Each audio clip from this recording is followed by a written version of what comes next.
Alright guys, Bunja Gaming here again. Papakita ko sa inyo ngayon, level 46. Ilan yung maluluts niya sa Battlefront ng isang oras. Kasi after 1 hour, magigil dungeon na kami. So, tingnan natin kung ilan yung maluluts niya ng isang oras. Pero of course, kapag nandito ka, gamit ka ng mga pots, pampalakas, kahit pa paano. Of course, yung stimulant natin or yung XP gain, gamitin na rin natin yan. And then yung pagkain na. So 1 hour lang to, sana walang pumatay sa atin. Okay, mukhang merong boss naman ngayon, nagkakanda busy sila dyan. So 44.76, tingnan natin. 1 hour guys, 1 hour. Check natin to after 1 hour. Pag namatay, balik ko lang. Pero nasa 44.77 tayo ngayon. Tingnan natin kung ilang XP. Tsaka sana makakuha tayo ng magandang loots. Alright. Alright. So, mag-50 minutes na tayo guys sa Battlefront. Update, namatay tayo isang beses. May pumatay agad sa atin dito. So, yung first 10 minutes natin, namatay agad siya. Okay. So, in 50 minutes, ano yung mga nakuha natin? So, kakabukas ko lang, nagulat ako, maganda yung loots natin ng first 50 minutes natin. Pero kanina naalala nyo yung ating XP ay 44.77. So, 44.77%. Ngayon, nag-off na ako. Ngayon, naging 45.70. Okay, so siguro kung mamaya-maya 77 na rin yan.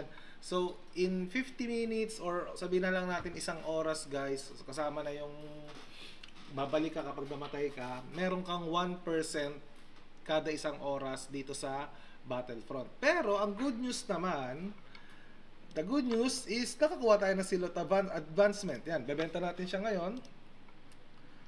Kasi meron na tayong 17 ito. So benta lang natin siya ng 105. Yan. Register natin siya. Diba? Yan yung sinasabi ko na minsan makaswerte ka, makakuha ka ng ganyan, edi meron ka na agad na benta agad dyan. So ito, kung sino yung makakaano sa akin guys, paturo ako dito. Para saan ba to? Kasi nung tinignan ko medyo mahal. Templar Hammer Soldier War. Hindi ko alam kung para saan talaga to eh. Pero mahal siya kaya ayoko benta ng mura. Okay, so nakakuha pa tayo nito. Uy, mahal din pala siya, no? So, source of growth, 110. Benta natin, 110. 110 siya. So, yun, nakakuha rin tayo ng source of growth. And, itong chainmail of belligerence. So, ito, gagamitin natin to. Ito, nakakuha rin tayo nito kanina. Itong old aircraft component. So, 30 siya. Hindi ko rin bebenta to kasi kailangan ko to para sa gliding. So, yun guys. Kung gusto nyo magpa-level up dito, every 1 hour, sabihin na lang natin every 1 hour, saktuin na natin, meron kayong 1% every single hour kung walang papatay sa inyo dito. And then tandaan nyo yung pots natin dito, nauubos yan, nauubos, kaya i-check nyo siya every, siguro kung level 46 kayo, every 1 hour and 30 minutes check nyo na siya.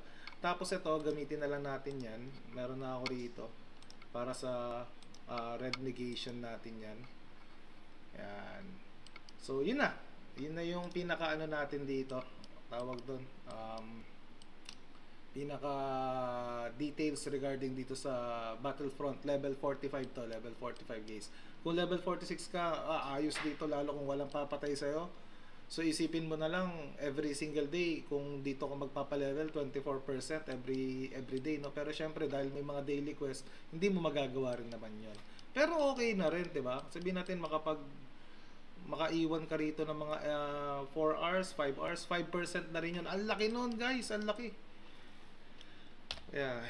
Kaya sa mga gusto tuwing Sunday or Monday, so sana magkaroon tayo ng oras na walang PK yan, no? At mga 5 oras kada araw para naman masarap magpa-level up dito. Okay, so yun lang guys. Thank you so much. Magigil dungeon na kami mamaya. Gagawa ulit ako ng video.